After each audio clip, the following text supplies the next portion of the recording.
Perkenalkan, aku Toto, seorang pria berusia 30 tahun yang berprofesi sebagai sopir di salah satu rumah sakit swasta yang ada di ibu kota. Sudah lebih dari 6 tahun aku menggeluti profesi ini, dan pastinya banyak jenazah yang telah kuantarkan pulang ke pelukan keluarganya. Namun, sepanjang perjalanan ku mengais rezeki, baru kali ini aku begitu tertegun, bingung akan apa yang terjadi di hari itu. Mataku masih mencuri pandang pada keluarga almarhum. Ketiga penghuni yang menyambut sungguh sangat tak biasa. Tak ada kesedihan di riak wajah mereka.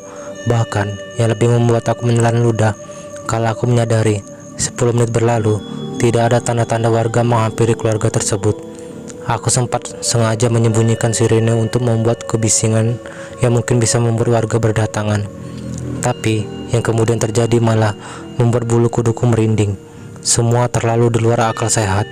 Sepanjang mata ini memandang, aku mendapati warga dusun hanya mengintip dari balik gorden rumah masing-masing dan menatap sini ke arah kami berada.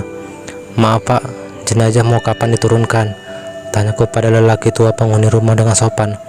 "Kamu angkat saja, masukin ke dalam rumah," ucap pria itu berbicara ketus, lalu masuk ke dalam rumah. Aku terheran hingga membuat diri ini sejenak terdiam. Sebelum akhirnya aku tersentak dan menatap ke arah dua wanita yang masih berdiri dengan tatapan datar. Tidak ada kata yang kuucapkan, kami hanya saling bertatap. Sebelum wanita tua tersebut memecah keheningan dan memberikan instruksi padaku, "Sudah, kamu turunkan saja dan masukin ke dalam.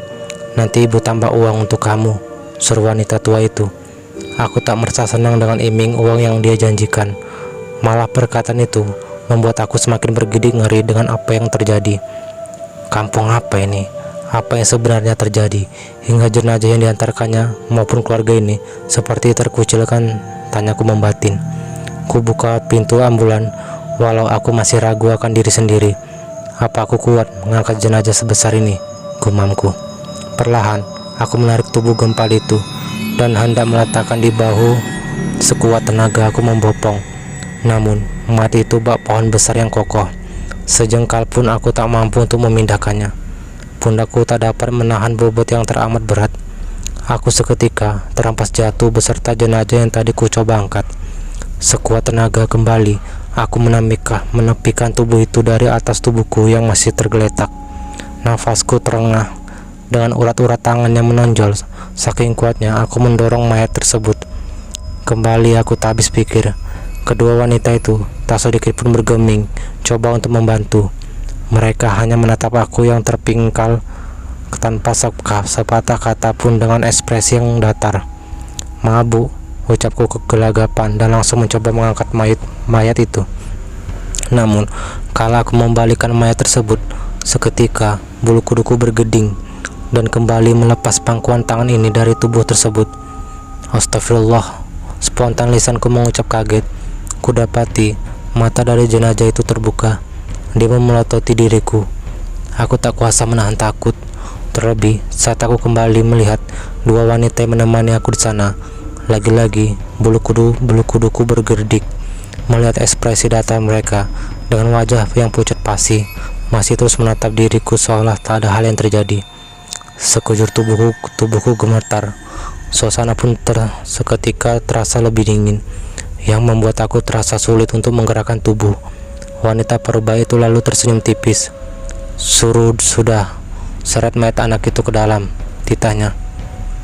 Iya Bu," ucapku terbatah. Segera diri ini kembali berusaha untuk memindahkan mayat tersebut.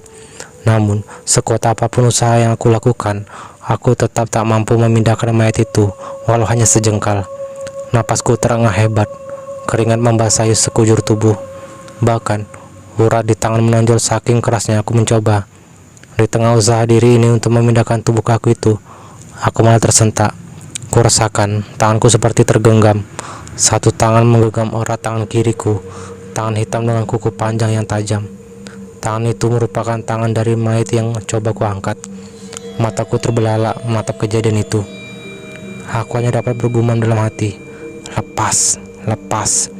Teriak suara ketakutan yang seakan tak mampu melewati tenggorokan. Sekuat tenaga, aku menarik tangan dari genggaman mayat yang masih tergeletak di lantai tersebut. Dan hal selanjutnya merupakan sesuatu yang hampir membuat aku terkejut setengah mati. Tubuhku bergetar hebat. Mayat itu bangkit perlahan sembari tangannya masih menggenggam erat tanganku. Dia menatap aku tajam dengan bola mata yang sepenuhnya memutih. Dari sela matanya tetesan merah seperti darah masih mengalir. Raung mayat itu tepat di hadapku. Kami seakan berubah posisi di mana mayat itu berdiri tegak, sementara aku malah hampir dalam posisi terduduk lemas. Gemetar gigiku nyaring terdengar. Lontar perkataan tak bermakna yang terucap keluar dari mulut. Aku menatap ke arah dua wanita yang menemani tadi, berharap masih ada pertolongan yang bisa diharapkan. Mereka masih berdiri di sana, masih dengan tatapan datar yang menyeramkan ke arahku. Tolong, pintaku memohon. Wanita baya itu tersenyum mendengar ucapan memelas dari mulutku, namun tetap tak sepatah kata pun terucap dari mulutnya. Wanita baya itu malah memalingkan pandang menatap ke arah remaja wanita yang mungkin anaknya. Wanita itu mengangguk seperti sedang terjadi pembicaraan di antara mereka. Dirinya lalu pergi masuk ke dalam rumah. Suasana kian semakin genting bagiku. Kala tangan mayat tersebut semakin kencang mencengkram dan mulai membuat tanganku berdarah. Lepas, jeritku meronta menahan sakit. Teriakanku kian menjadi pelan. Aku sungguh lelah. Bahkan kurasakan beberapa tubuhku terasa kejang, hingga akhirnya aku bisa terdiam dan pandangan yang memudar. Semua terlihat samar dan menjadi hitam. Dan diakhiri kesadaran saat itu, aku merasa wanita tua itu ada di sampingku dengan perawakan pocong terbungkus kafan berwarna hitam. 100 hari ucapnya yang menjadi hal terakhir yang kuingat sebelum keesokan harinya. Aku ditemukan terkapar di pinggir pintu masuk hutan di ujung selatan Pulau Jawa, tempat yang sangat jauh dari dan melenceng dari tujuan awal rencana pengantaran yang ditugaskan padaku. Mata ini baru seutuhnya dapat melihat dengan jelas setelah aku 2 hari berbaring di ranjang rumah sakit. Dan yang semakin membuat bulu kuduku bergerdik ialah omongan dari Dwi, istriku, yang menjelaskan aku sudah 14 hari menghilang. Dan bila dihitung dengan masa sadar saat itu, berarti sudah 16 hari berlalu dari kejadian tersebut. 5 hari lamanya total waktu yang dibutuhkan untuk dokter guna menyatakan aku telah pulih dan memperbolehkan untuk pulang. Dan singkat kisah kepulangan pada sore hari, itu pula yang menjadi awal cerita kelam dari kejadian awal yang kualami. Sore itu, suasana terlihat sibuk dengan beberapa keluarga yang datang bertamu untuk sekedar menjenguk diriku. Sesekali pertanyaan yang sama datang menghampiri diri ini. Apa yang terjadi? Ucap beberapa penjenguk dengan riak wajah penasaran. Sulit bagiku untuk menjelaskan. Bahkan, kala aku mulai sadar, aku masih trauma dengan enggan untuk mengisahkan kejadian horor itu. Aku hanya tersenyum dan berkata tak mengingat apapun yang menjawab rasa penasaran mereka. Selain itu, kepulangan sore hari itu pun menjadi hal ganjal dalam diriku. Aku merasa sangat asing dengan rumah yang selama berpuluh tahun ku tempati. Sempat ku menanyakan kepada istri maupun sekeluarga yang ada di sana. Sayangnya, tak seorang pun mencium bau busuk seperti yang kurasakan. Mungkin karena pengaruh obat, kamu belum sepenuhnya pulih. Begitulah seru mereka coba meyakinkan kondisiku. Mungkin benar apa yang mereka katakan. Terlebih, aku pun merasa udara teramat dingin bak menusuk tulang. Aku memang sedang sakit. Begitulah gumamku, sendiri coba meyakini semua secara posesif. Hampir 2 minggu lamanya, aku menghabiskan waktu untuk seutuhnya pulih. Itu berarti 30 hari berlalu selang kejadian mistis yang dulu terjadi. Aku cukup beruntung, karena masih dipekerjakan oleh kantor tempatku meraih rezeki. Hanya saja, dimulai dari hari itu pula sesuatu yang ganjil mulai terus menghantui sisi kehidupan. Pagi terhias dengan awan berwarna abu. Langit tampak hitam, walau derai air belum terlihat membanjiri daratan. Bising kendaraan saling bersautan untuk berjalan, begitu juga dengan kendaraan yang kugunakan. Aku tak ingin telat di hari pertama kembali bekerja. Sekitar jam 7 kurang, aku sudah sampai. Ucapan terima kasih dari Fingerprint menjadi sambutan hangat kembalinya diri ini. Tok, kemana aja lo? Tanya Mas Maman. Kulemparkan senyum tipis sebelum menjawab singkat padanya. Mudik mas. Tapi lama kopi pesanan tiba.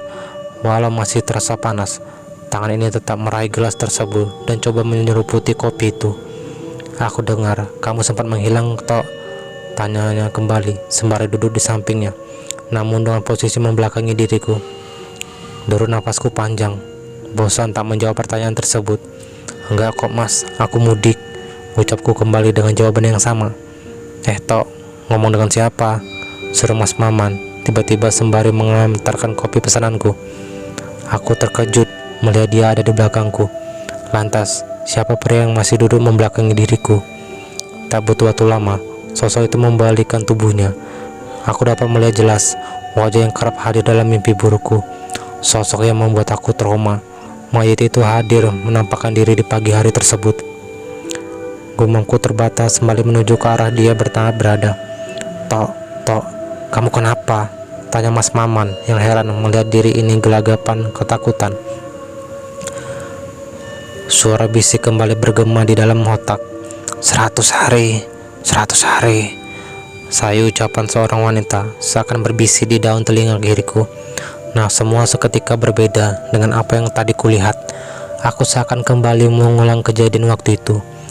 Kenapa aku kembali ke kampung ini dan bertemu dengan mayat sialan itu? Belum lagi sepasang orang tua serta remaja wanita itu kembali menatapku dengan tatapan datar. Ampuni aku, ucapku memelas sembari menutup kedua bola kelopak mata. Tok, sadar Tok, teriak Mas Maman yang membuat aku kembali tersentak dan mengembalikan kesadaranku. Wajahku seketika pucat, dipenuhi keringat. Aku menatap lemas ke arah Mas Maman. Ku berikan dia selembar uang 10.000 dan langsung pergi menjauh dari sana. Aku langsung masuk ke dalam ruang pantry. Ku raih gelas dan mengisi penuh dengan air putih. Suara tegukan air melintas di tenggorokan kering. 2 gelas air habis dalam sekejap. Haus neh, kesetatan lo Tok, ucap Ipul sembari memberikan beberapa lembar kertas. Ini tolong diurus ya, lanjutnya berbicara. Ipul merupakan koordinator driver. Pagi itu, dia langsung memberikan aku tugas tanpa berbasa-basi menanyakan keadaanku. Namun mungkin lebih baik bila aku langsung mendapatkan tugas, agar aku kembali dapat membiasakan diri. Langkahku langsung menuju ke ruang administrasi untuk mengurus surat perjalanan dari dokumen yang hendak diserahkan ke keluarga jenazah. Lokasi pengantaran juga cukup dekat, di sekitaran wilayah Jakarta Barat. Dan satu yang pasti membuat aku cukup tenang, karena ada keluarga almarhum yang turut serta di dalam mobil jenazah. Tak butuh waktu lama, kala tubuh seorang wanita sudah masuk ke dalam mobil. Sirene pun berbunyi menuju ke tempat yang dituju. 2 orang wanita yang duduk di bangku depan bersamaku masih terisak tangis meratapi wanita yang terbujur kaku di bagian belakang. Sementara seorang pria yang ada di belakang hanya menempelkan wajahnya di peti jenazah. Mungkin pria itu suami dari si wanita, pikirku kala menoleh sepintas dari arah spion. Namun bukan hal yang baru bila ada sanak keluarga lainnya ikut masuk ke dalam mobil ambulan. Mungkin pria itu atau salah satu dari 2 wanita yang duduk bersamaku yang memutuskan untuk turut dalam rombongan. Seperti biasa, jalanan ibu kota padat merayap. Sirine yang mengaung tak serta-merta membuat laju mobil jenazah ini dapat bergerak cepat. Sekitar 15 menit perjalanan, kala tangis kesedihan mulai redup terdengar. Aku mulai memberanikan diri mengajak kedua wanita itu berbicara. Ada perasaan mengganjal dalam jiwa, karena pria yang di belakang tak sedikit pun mengangkat kepalanya dari atas peti. Maaf Bu, pria yang di belakang apakah suami almarhum? Tanyaku pelan. Mereka tak langsung menjawab, malah mereka seperti bertingkah aneh dengan menatap arah bersama ke arah belakang berkali-kali, seperti heran dengan pertanyaanku.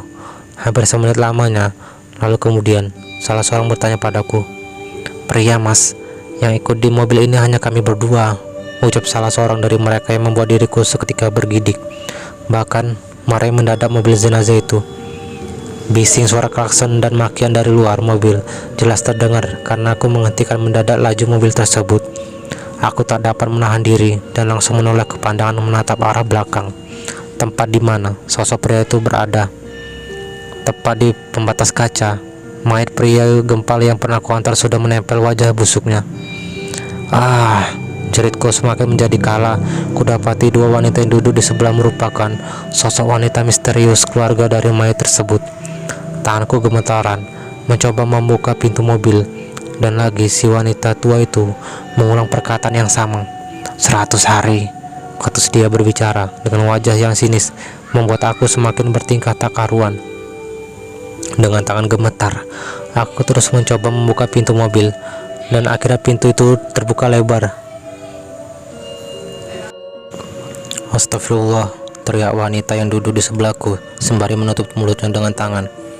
Aku terhenyuk, tubuhku terasa lemas melihat seorang terjungkal dari motornya karena menghantam pintu yang kubuka tiba-tiba. "Woi, turun lu woi!" teriak warga yang seketika mengerumuni mobil yang kubawa. Saat itu, aku tidak jatuh pingsan. Namun, pikiranku sungguh kosong. Makian dan cacian yang begitu ramai dilontarkan terdengar sunyi. Aku hanya bisa melihat mulut mereka yang terus berteriak, dan beberapa kali bogem mentah mereka layangkan ke wajahku. Namun seperti yang kukatakan, tak ada satupun perkataan yang kulihat dari mulut mereka yang terbuka sampai di telinga ini. Malah ucapan 100 hari terngiang jelas, seperti terus dilontarkan wanita itu kepadaku. "Siapa kalian?" teriakku desela amuk warga yang geram akan kelalaian yang kulakukan. Tak banyak detail yang kejadian yang dapat kuceritakan. Yang pasti, hari itu aku digelandang ke kantor polisi. Singkat kisah, sore hari baru semua perkara dapat diselesaikan secara damai setelah kantor tempat aku bekerja mau untuk menjadi penanggung jawab dengan menjamin akan membayar seluruh ganti rugi kepada pengendara sepeda motor tersebut. Sementara untuk jenazah yang tadi hendak kuantarkan sudah disemayamkan secara layak. Entahlah, aku tak mau mengambil pusing siapa driver yang datang menggantikan tugasku pagi itu. Karena usai dari kantor polisi, aku langsung mendapatkan surat pemecatan yang diberikan oleh Ipul. "Maaf Tok, mulai besok kamu tak usah datang lagi," ucapnya sembari menyodorkan surat perpisahan itu. Indahnya azan Isya berkumandang, dan aku masih menepi pada salah satu warung kopi pinggir jalan. Diam dan hanya melamun yang kulakukan. Sesekali aku coba meruntut awal mula petaka. Apa yang sebenarnya terjadi? Kenapa mereka mengganggu kehidupanku? Terlebih, aku tak pernah merasa memiliki masalah dengan orang lain. Semua terasa samar untuk saat ini. Besok aku harus kembali ke kantor. Ada yang terlupa. Aku harus mencari data diri dari jenazah yang kuantar tersebut. Pagi menjelang, sekitar jam 10, aku menyambangi tempatku bekerja, atau lebih tepatnya, mantan tempat aku dulu mengais rezeki. Aku langsung menuju ke ruang admin dan memohon Indah untuk memberikan informasi perihal alamat jenazah yang dulu aku antarkan. "Data ini gak salah Dah," ucapku keheranan kala membaca nama Listiani Ningsih di file yang diberikan padaku. "Enggak, itu memang surat dinas atas namamu di hari kamu menghilang," jawabnya mantap berbicara. Kudapati juga di file tersebut goresan tanda tangan diriku. Namun mengapa pada saat itu aku mengantarkan mayat seorang laki-laki, serta alamat yang dituju juga jauh berbeda? Di mana aku seharusnya berangkat menuju kota Banten, bukan ke daerah selatan Pulau Jawa. Toh, sebenarnya apa yang terjadi padamu? Ucap Indah serius bertanya. "Aku nggak tahu Nda, semua sangat tak masuk akal." Aku seperti sedang dipantau oleh sosok tak kasat mata. Jawabku padanya. "Ngaco kamu Toh, gumonya seakan tak percaya dengan kebenaran yang terlontar dari mulutku. "Iya, aku bercanda, lupakan," balasku padanya, lalu berlalu pergi. Tujuanku saat ini pergi menuju alamat jenazah wanita yang seharusnya aku antar. Karena cukup aneh mendengar penjelasan Indah bahwa aku yang pergi mengantar jenazah tersebut tak ada sopir pengganti. Mana mungkin itu bisa terjadi? Sementara di hari kejadian aku pergi ke daerah entah berantah dengan membawa mayat pria buntal yang kini menghantui kehidupanku. 1,5 jam lamanya hingga aku tiba ke alamat yang tertera di surat yang tadi aku baca. Usai menyampaikan maksud dan tujuan, akhirnya aku pun mendapatkan letak pasti di mana wanita bernama Listiani tersebut disemayamkan. Tak terlalu jauh, kurang lebih 5 menit memacu sepeda motor, aku sampai ke TPU yang disampaikan oleh ibundanya. Ku tabur bunga yang sempat kubelikan di jalan, sembari membacakan Yasin untuk dirinya. Entahlah, aku pun tak tahu mengapa melakukan hal tersebut. Usai melakukan hal tersebut, aku bergegas untuk pergi dari area pemakaman. Namun, kalau aku bangkit dari posisi jongkok, aku mendapati ada beberapa orang berpakaian hitam yang sedang menyekar di area pemakaman, di mana jarak kami mungkin tak lebih dari 10 meter. Cukup aneh, karena aku tak merasakan kehadiran mereka. Enggan diri ini untuk berpikir terlalu jauh, segera aku beranjak, sampai menurunkan tangan menandakan permisi kala langkah itu berpapasan, melewati 3 orang yang menyekar kala itu. Dek, jangan lihat belakang toh, ucapku sendiri yang mulai merasa ketakutan. Segera aku berlari sekuat yang ku mampu. Sepintas ku beranikan diri menatap ke arah belakang. Jantungku semakin berdetak kencang. Sial, ucapku tak dapat mempercayai bahwa ketiga sosok berpakaian hitam itu tak lain merupakan sosok keluarga dari mayat yang kuantarkan. Kembali bisik kata 100 hari terngiang di kepala. Aku juga dapat mendengar gelegar tawa terbahak pria dan wanita. Suara yang masih sangat kukenal. Ini tahu bahagia keluarga jahanam tersebut. Berlari dari terus menjauh, hanya itu yang terlintas dalam otakku saat ini. Aku seakan kesetanan, sekalipun napasku terengah. Namun urat-uratku berkata untuk terus beranjak dari area pemakaman. Sesampainya di area parkir, tanganku masih gemetar untuk memasukkan kunci motor. Bahkan kalau motor itu menyala, tak lagi kuhiraukan seruan juru parkir yang sepertinya menagih imbalan padaku. Sial, siapa mereka? Kenapa mereka selalu mengikuti diri ini?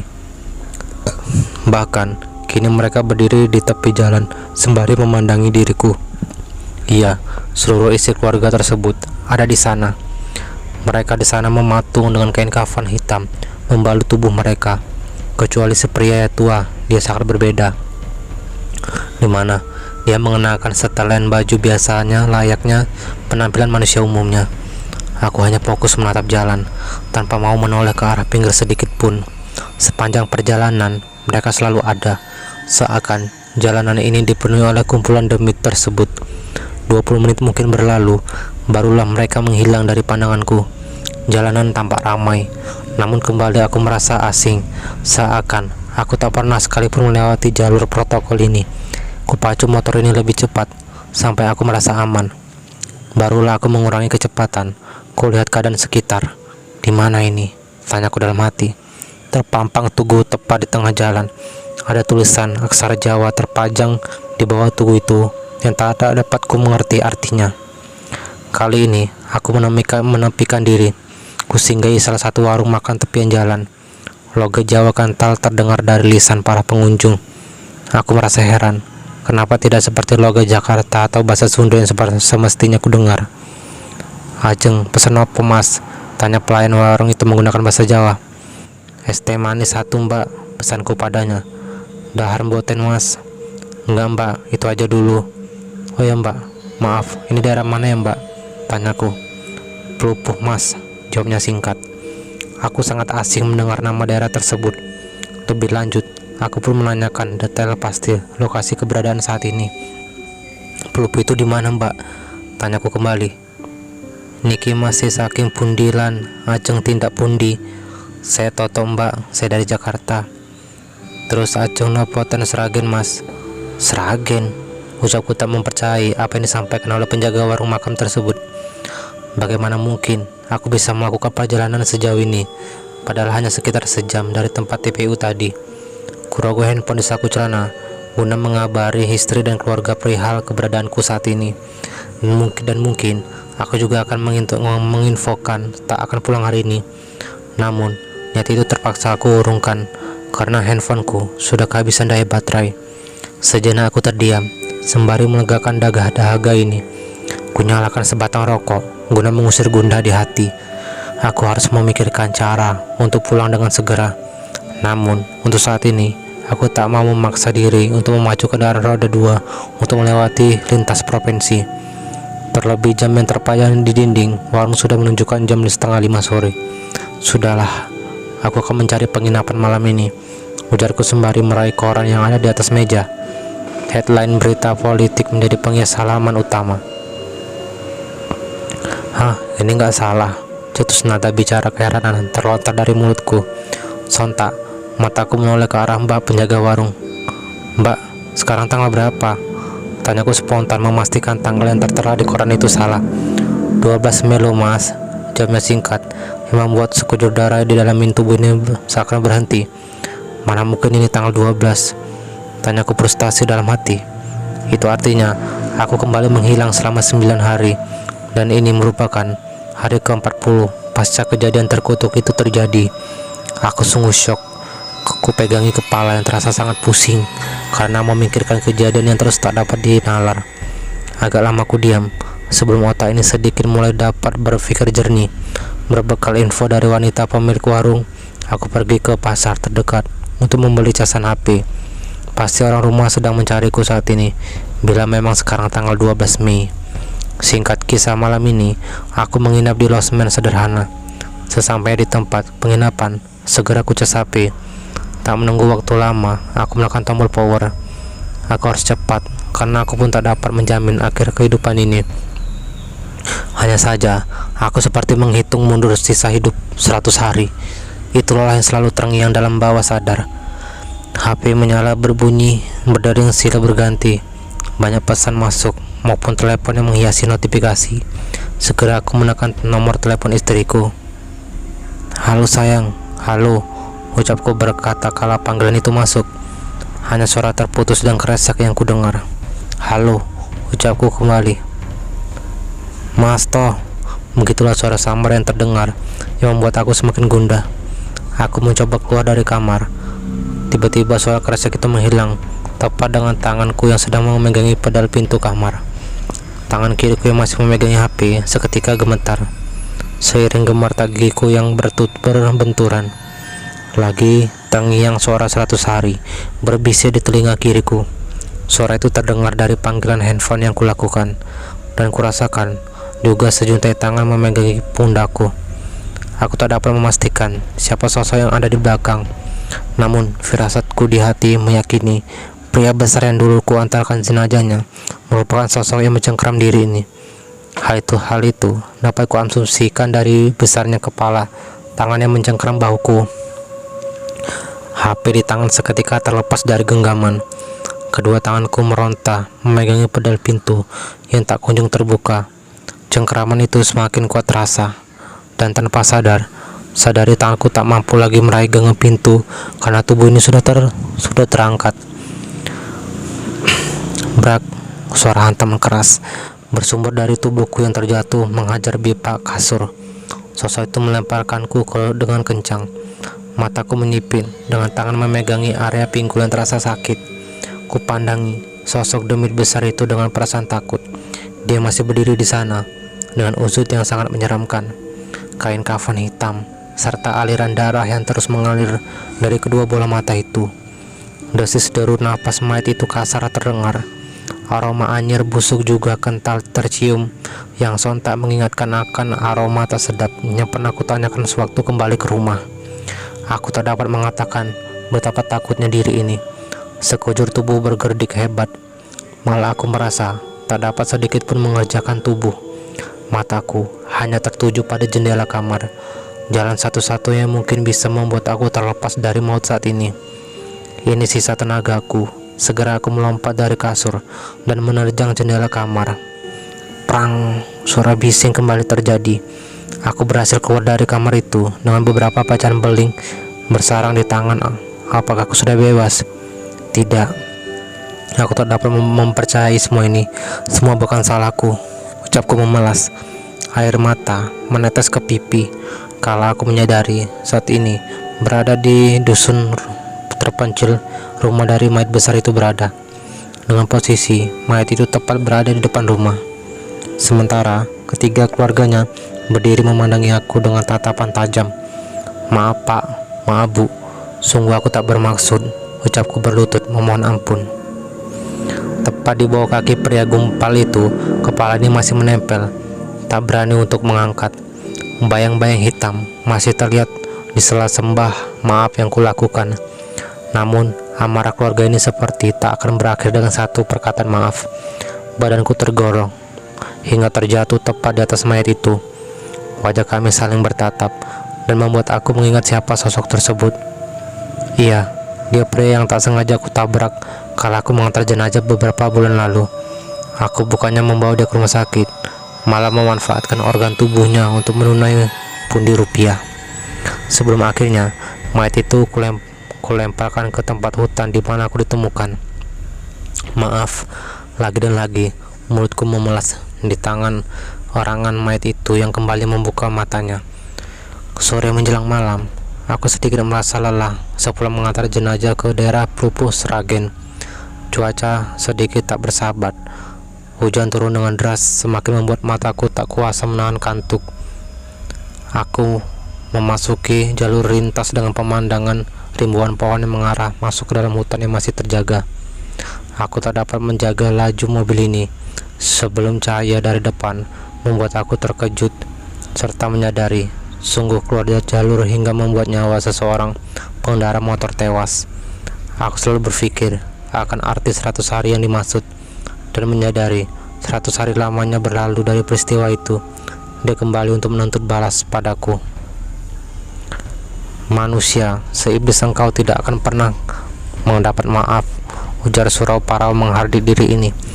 Aku hanya terdiam dengan apa sesuguhkan ketakutan, dan kala aku melihat pria tua itu sesuatu menjulur di kepalaku. Dua tangan hitam yang penuh dengan luka borok kini mencengkram leherku. Tawa pria itu merekah, namun tidak dengan kedua wanita yang sepertinya murung dengan wajah yang pucat pasi. Dan apa yang kutakutkan kini menjadi nyata. Kurasakan kuku tajam mulai menembus daging leher dengan perlahan. Mulutku seketika memuntahkan darah. Kurasakan kuku tajam mulai menembus daging leher dengan perlahan. Mulutku seketika memuntahkan darah. Ah, lepas, ampun, jeritku meronta kesakitan. Napasku mulai terengah. Kurasakan tak ada lagi udara yang masuk ke dalam hidung. Semua memudar. Ya Allah, ampuni dosaku, ucapku. Mas, bangun. Teriak seseorang yang membangunkanku dari mimpi yang teramat buruk. Kepalaku terasa sangat pusing. Napas ini masih terengah. Begitu pula dengan wajah yang dipenuhi dengan keringat. Bahkan baju yang kukenakan terasa basah. Mas, kenapa? Kok tidur di kuburan? Ujarnya yang membuat aku sontak kaget dan seketika bangkit berdiri. Dengan pandangan samar, aku menatap sekitar di mana aku masih berada di TPU tempat aku tadi berada. Kembali bulu kuduk ini bergidik. Aku sungguh merasa lemas melihat semua. Dan pria yang tadi membangunkanku kembali berkata, perkataan yang kerap mengiang di kepalaku. 100 hari, ucapnya, yang sudah cukup menyadarkanku bahwa ini belum berakhir. Aku membalikkan badan dan menatap ke arah suara. Kembali hal gila terjadi. Pria gempal itu berdiri tepat di hadapanku. Seketika tubuhku merasa lemas. Kepala ini terasa berat. Bak dihantam balok besar yang membuat aku kehilangan kesadaran. Dan hal gila yang kemudian terjadi ialah aku kembali kesakitan, ditemukan di tepi pintu hutan yang sama dengan kembali menghilang. 12 Mei, tidak ada yang salah. Semua benar terjadi. Aku kembali menghilang dan di tanggal 12 Mei aku ditemukan. Dan itu menandakan semua benar terjadi. 40 hari dari kejadian awal, artinya 60 hari waktu tersisa sebelum maut menjemput. Begitulah semua kuasumsikan. Sekembalinya dari kejadian itu, semua seakan takkan pernah kembali normal. Aku terus dihantui teror yang sangat luar biasa menakutkan, di mana bayang pria maupun keluarga mayat tersebut seringkali menampakkan diri di hadapanku, yang pastinya membuat aku bertingkah tak ubahnya orang gila. Di sisi lain, entah ada hubungan dengan hal gaib yang sedang menerpa diri ini. Kondisi fisik tubuhku juga sangat rentan. Hampir di jam 12 malam, aku akan mengalami mimisan, di mana darah bercucur sangat banyak yang membuat tubuhku lemas. Dan darah itu berbau busuk serta berwarna agak kehitaman. Di akhir cerita kurang lebih menjelang 100 hari kejadian itu, aku menceritakan semua pada sanak keluarga dan diakhiri dengan menyambangi kantor polisi guna mempertanggungjawabkan segala kelakuanku. Aku pun ditahan pada Polsek Sembari menunggu pelimpasan berkas. Mungkin aku tak akan punya waktu untuk menjalani masa kehukuman. Ku tatap jeruji besi sembari tersenyum. Dia sudah berdiri. Pria itu kembali berdiri di depan sel tempatku bertahan tepat di 100 hari kejadian itu.